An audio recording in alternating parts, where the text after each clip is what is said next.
This podcast is sponsored by Hollywood Casino in Charlestown, West Virginia. March's dining special events include March Mania food and drink packages in the Sportsbook the 21st through the 24th. Details and reservations at HollywoodCasinoCharlestown.com. Must be 21 to enter the casino floor and attend a show. Gambling problem? Call 1-800-GAMBLER.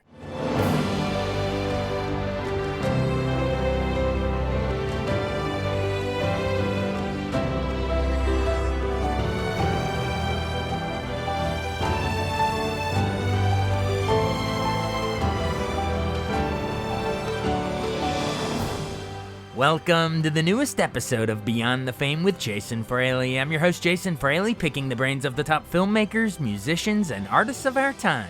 Drummer Cindy Blackman Santana rocks the Carlisle Room in Washington, D.C. this Friday and Saturday. She joined me to preview the show as well as share memories of touring with Lenny Kravitz and meeting husband Carlos Santana, who proposed to her on stage in 2010. Hey, Cindy Blackman Santana. Hey, thanks so much for joining us on WTOP in D.C. My pleasure. Thanks for having me.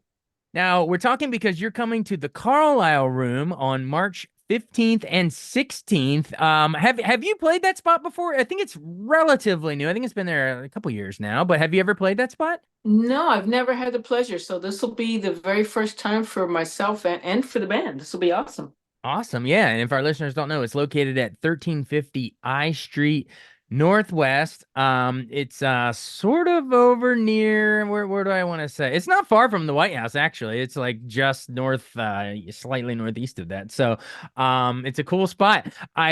So yeah, what can we expect if we have listeners that have been listening to you, over the years, whether it was Lenny Kravitz, whether it was Santana, or any of your own stuff? Like, what sort of stuff can we expect from like the set list? Oh my goodness. We have quite a few originals and a few works by other people like Wayne Shorter that we've kind of revamped.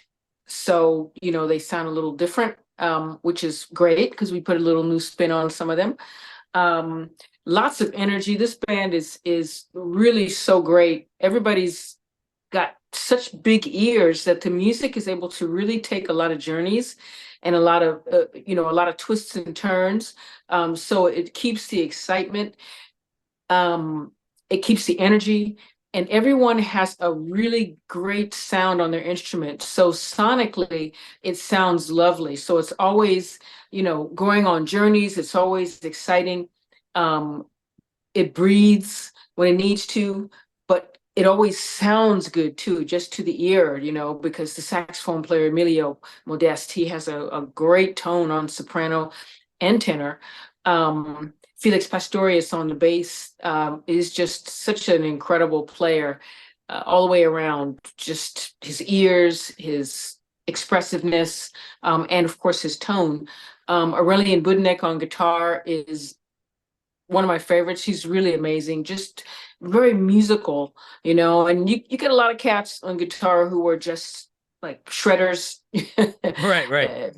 Yeah, and he can go there, but he doesn't start there. He starts where the music tells him to start, which is what I love about him. Zakai Curtis on keyboards is just such a thoughtful player. He's very rooted in the bebop tradition, in the modern tradition, also in the African Latin rhythm perspective tradition. So he can go a lot of different places. And again, he's playing primarily a Fender Rhodes, which has such a nice, lovely, gorgeous sound. I really dig that instrument. So everybody's like on the same page. So we speak as one voice and we take journeys. And that's what we're going to do. And we're looking forward to taking the DC audiences on some trips with us and, having them share our energy and us share our energy with them. I love it. Go on the journey. And you've done these journeys in big stadium shows, obviously, but do you like the chance that you can, when you get to do like more of an intimate, smaller room like the Carlisle Room? I mean, is it a little more like, I don't know, up close and personal with the audience? It's gotta be a cool vibe other than the stadium show. Oh yeah, it's a whole different thing. Definitely, like you said, up close, personal, very intimate. You can really feel the audience and all of the small nuances of the music that get sometimes missed in the broad strokes of the stadium shows, those are all heard and felt, so it's really a beautiful time. I love playing the small clubs. I mean, both offer something really incredible. But the intimacy that I get from the small clubs is really unparalleled. You don't get that anywhere else. I love it. Well, I wanted to make sure we spent time, promoting the actual show at the top, but which I think we've done a little. We can wrap back around to that at the end. But I always, whenever I have someone famous like yourself, when I love to sort of paint a picture of your own life and career journey too. Your I always call it the superhero origin story of these of these artists. So I know you started in you're born in Ohio, Yellow Springs, I believe. So what sort of stuff did you listen to growing up? I guess you got to listen to a lot of that, coming of age and some of that great 60s and 70s music. I mean, what a great time to grow up. But what were some of the stuff you actually jammed out to growing up? Oh my goodness. Yeah, it was great. And of course, growing up in Ohio, we heard certainly all of the Ohio funk bands, Ohio Players, Isley Brothers, Bootsy. We grew up on all that stuff. So that's kind of embedded in there. And my dad was a an avid jazz fan, so he had a lot of records. My favorites were in his collection were the Ahmad Jamal records and the Miles Davis records. And I didn't know any better. I just, because I was so young, I just knew what I was attracted to, and those were the ones I was attracted to in his collection the Yeah. most. And then my mom, she is a classical violinist, so we had a lot of classical music, we had jazz, and my older sister, um, she loved everything from um, Shaka Khan and Rufus to the Beatles to Jimi Hendrix.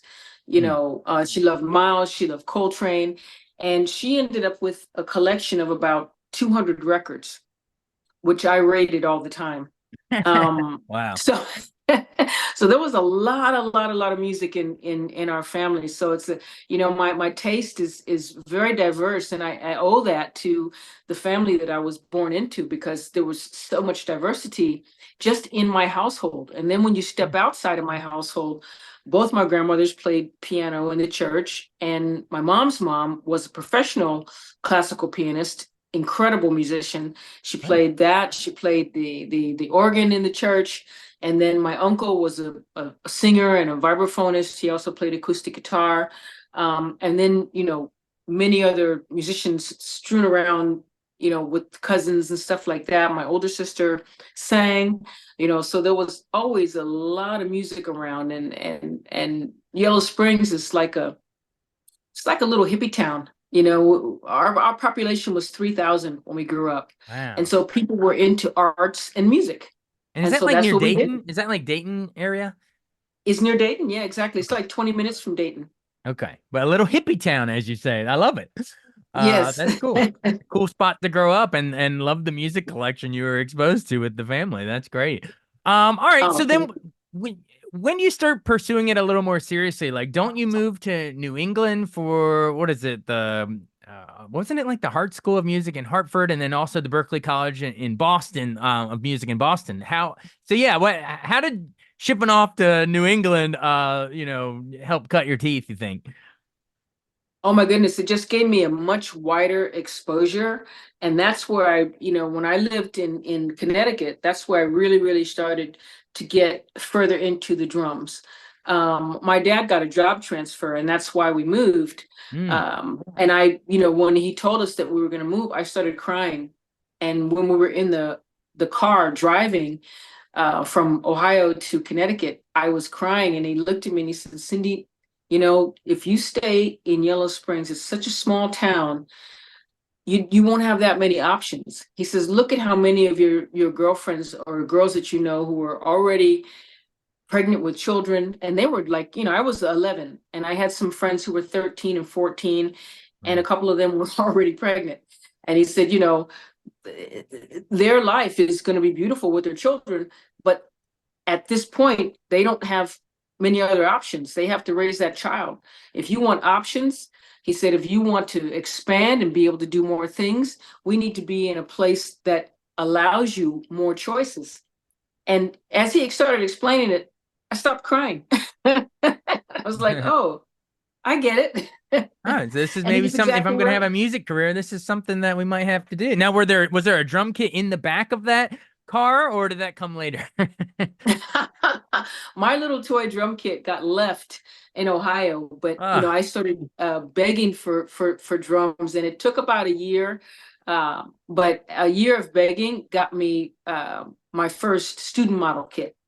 okay, gotcha. Nice, but no room in the for the toy kit in the car during the move. But eventually, No, no, no, no, no, yeah, no, you no, plenty no, of no. drum set to come. All right, cool. And then just chronologically moving through, I know, so I guess while you're at Berkeley, is that when didn't you leave school like slightly early to, I don't want to say drop out, but you left slightly early to go off with the Drifters, right? I mean, that's a big opportunity. Wow, not many people know that bit of history of mine. Yeah, I Well, did. let's tell them about it. I left, I was in Berkeley and going to school, and I had been there. My first semester, I was a very good student. I was practicing, I was going to all my classes, doing all the work. Third semester, that following year, yes. And then I joined this band, which was like a vocal fusion band, and we had access like 18 hours a day access to a studio. And so I started skipping school and classes and practicing. And that's probably not a good thing to say in terms of the students who might be listening, but that's Right, what I right. did. Do You not know, practice that part at home, kids, but you don't made it don't do that. anyway. Yeah, you have to be careful. But then I got a call to go with the Drifters. Yeah. And I did, and it was about a 3 month stint that I shared with them, and they were on a 6 month tour, and 3 months into it, they wanted to change their drummer. So I did it. I went. It was in St. Thomas, which was great for me because I love the water, I love the islands. So I stayed there for the 3 months, and then I gave them my notice, and they said, "Well, we can't get a drummer here. We have gigs working all the way back up to Philly where they're from." And they said, Yeah. can you stay and work those gigs until we get back? So I did. I stayed and worked through to Philly. And then I split, and that was cool, because it afforded me some stability, a little bit of chance to make some cash, and be in one place and just do some consistent gigs. Um, Even though it wasn't the music that I wanted to play, but it was, an experience. So that was great. And Yeah. not too long after that, I was able to move to New York. Yeah, yeah. So obviously New York is, and that's when you're starting to put down your musical roots. So, but then I always wondered then, how do you meet up with Lenny Kravitz then? Because he's like a West Coast LA guy. Like, so how does that connection happen? Because we got to remind our folks, I mean, we'll get to your Santana stuff obviously in a little bit, but earlier on, Lenny Kravitz, I mean, you were the drummer, for Kravitz on a lot of those hits for gosh, almost 2 decades or something. So how does that, meeting actually happen? I met Lenny through a mutual friend, Antoine Roney, who great young saxophone player. He had been friends with Lenny and recorded on a record or some tracks with Lenny or something. And he called me up one day, Antoine did, and he says, I've got this friend, Lenny Kravitz, and he's been looking for a drummer for about a year and a half. And I said, who's that? I didn't know who Lenny was. And Right. he said, oh, he's the guy that used to be married to Lisa Bonet. I said, I know Lisa from Yeah. Cosby Show. And I And a hadn't different heard world too, Lenny's right? in a different world, but I Yeah. hadn't seen Different World yet. That Right, hadn't come right, on yet. right. And I wasn't aware of Lenny's music at that point. If I had heard it, it must have been in passing or something, but I was not aware of his music. And Antoine said, well, he's a guitar player. He also plays bass, he plays keyboards, he plays drums, and he likes Gretsch drums and Kazojin cymbals. And I said, that's a rock and roller with some ears. I'd like to meet him, sure. Yeah. So a few months later, and I had forgotten about the conversation, but a few months later, Lenny called. He was on the line with Antoine, and Antoine was like, do you want to talk to him? And I said, yeah, sure. We spoke, and he asked me if I had drums set up in my house, which I did. And he asked me to play, and I did. And long story short, I went back to the phone after about 5 minutes, and I said, could you hear anything? Was that clear? And he said, yeah, I'm in LA. Can you fly out here right now? And Wow. I said, okay. So he said, come out for 2 days, just pack for 2 days, come out, play with my band, no strings attached, and I'll send you home. And I thought, well, that's cool. I'll get a chance to meet some new musicians, play, go to LA. I'd never been there before. Yeah. And then I'll just come back home. And I went out there, ended up staying for 2 weeks. I ended up actually auditioning. Somebody called an audition when they found out that I was coming, and there were like 40 drummers there. Um, so I played, and I played second, and after I played, Lenny called off the auditions. He was like, "Nope, I choose Cindy." I've seen Um, enough. We don't need to and see anybody else. well, but his manager was like, "Well, it's not fair. You got Yeah. 38, 39 people out there waiting. You should hear them." So he did, and he heard one drummer in that 39 group that he liked. There was another drummer coming from London, Michael Lee.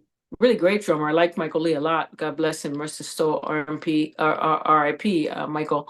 Um, and so the following day, Lenny had me play opposite the first drummer from the auditions, and he still preferred my playing. And then he had Michael and I swap and play, opposite each other. We swapped songs, and he still chose me. So I guess he made his mind up, or was convinced that was the direction he wanted to go. I started rehearsing the stuff, and 2 weeks later we did "Are You Gonna Go My Way," which was the Yeah. first video that I did with him. And after the video, it was like a 16, 17-hour shoot.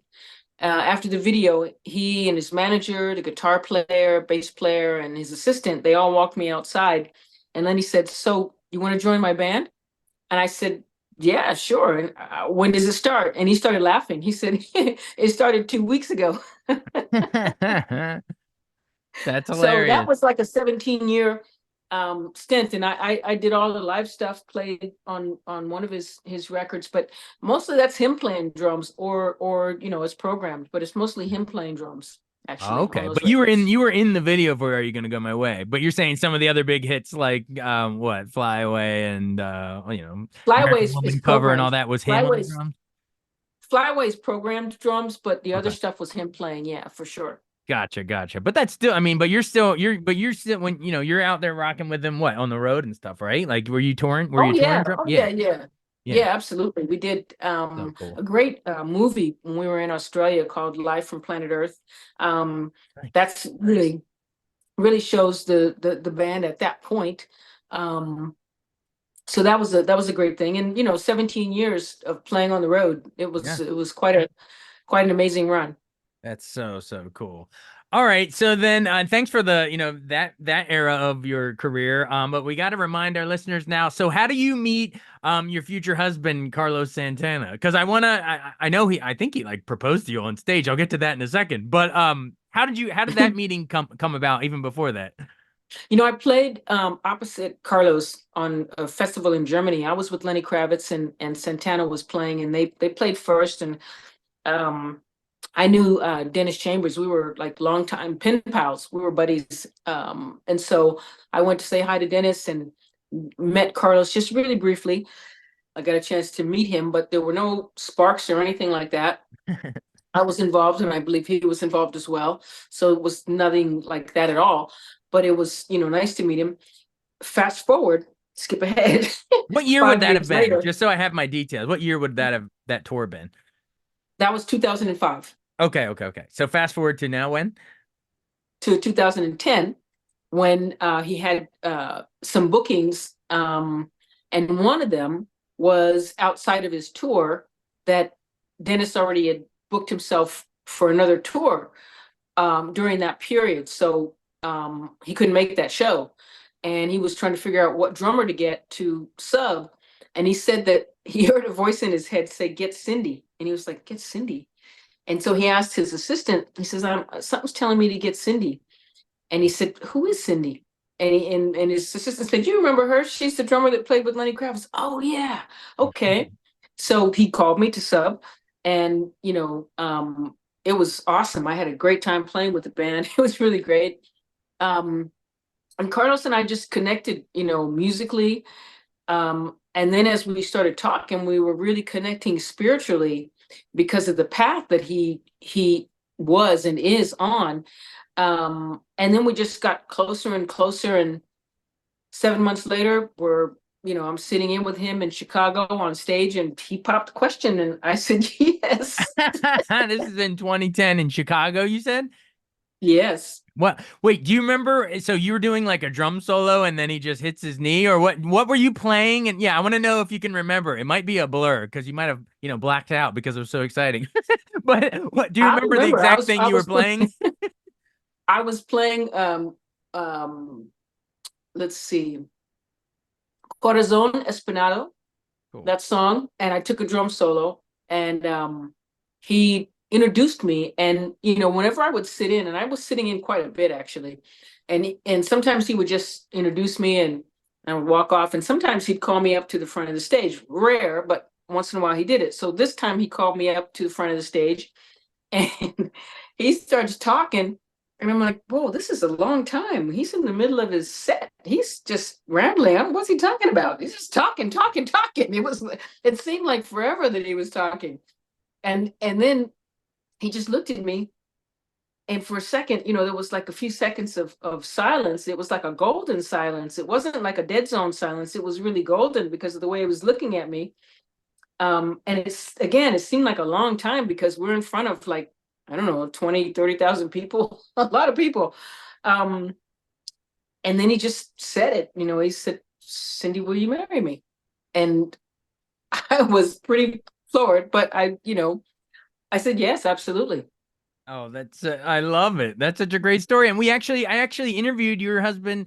We had Carlos Santana on what was it? Last summer, I think. Yeah, last July. He came to MGM National Harbor here near the nation's capital. And it's funny you mentioned your spiritual journey. Yeah, he was saying that he was going into all of that. It was fascinating hearing, what is it, Metatron or he was going on and on, and I was like, this is Oh, cool. This is blowing he my went there. mind. He told you, he told you everything. Oh yeah, absolutely. But yeah, I mean, I literally, in fact, just interviewed Tedeschi Trucks, Derek Trucks and Susan Tedeschi, another husband-wife team. But Oh, beautiful. what's it like, getting to, you get to tour with your hubby. I mean, this tour you're not at Carlisle room in DC, but it must work out well that, sometimes you get to travel together. Oh, it's awesome. It's really great to do what you love best with the person that you love. It's really amazing, because we're able to just share something that is so divine. And music to me is like prayer, and Mhm. it's to me the highest form of communication that you can have, because it transcends and transverses any kind of barrier, whether it's racial, whether it's political, whether it's cultural, no matter what it is, it transcends that. So I love music. And to be able to share that with Carlos is like just the ultimate trip, the ultimate joy. It's like the ultimate ride because, we're both on that page where we want to channel energy to people who are on the stage, in the audience, in whatever city, whatever state in our country, on the Western Hemisphere, all the way around the earth and back. We want to channel that energy, and we want to bring positivity to all people, plants, animals, and things on this planet. And so for us to be able to share that at such a high level, together is really incredible. I absolutely adore it. I love it. Awesome. Final seconds. Favorite Carlos Santana. What's your favorite album? Is it Abraxas? What do you got? My favorite album probably is Abraxas because it's adventuresome, Mhm.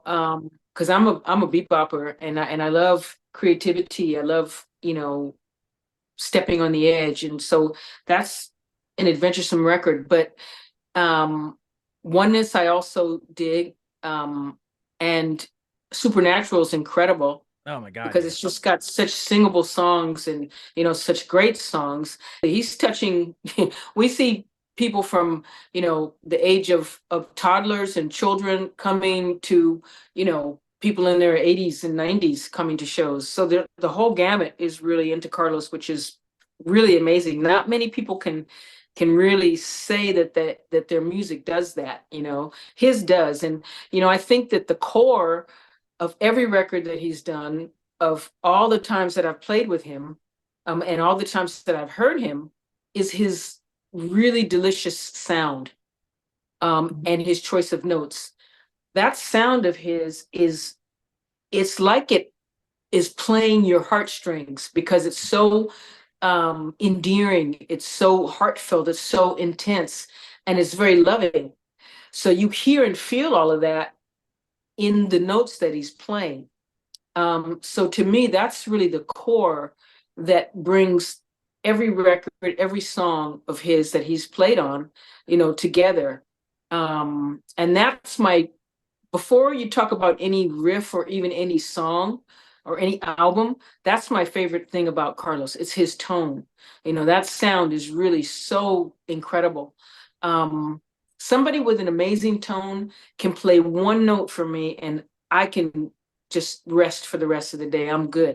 Miles, if I hear one note of Miles, he doesn't have to play anything else because that one note was so gorgeous, so heartfelt, and just so heavenly that it just took care of everything that I could hear. And it opens up my heart and my brain, my imagination, my mind, because there's so much depth to it.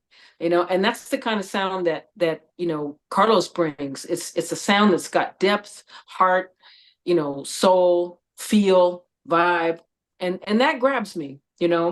Perfectly said. Perfectly said. And I'm sure he would have high praise for you too, if we had him back on, ask him the same question. It's a vibe. Well, you've been more than generous with your time. I didn't know we'd, go nearly a half hour, I guess. But thank you so, so much. And we invite everyone in the DC area to come check out Cindy Blackman Santana Group, the Jazz Rock Fusion. It's going to be at the Carlisle Room in DC, March 15th and 16th. So get your tickets now. Hey, thank you for doing this. This was so much fun. Thank you. This is a great interview. Appreciate it. And looking forward to coming to DC. So see all of you there. Thanks so much for listening to Beyond the Fame with Jason Fraley. Our theme music is Scott Buckley's Clarion. Remember to give us a 5-star rating if you like what you hear. We'll see you next time.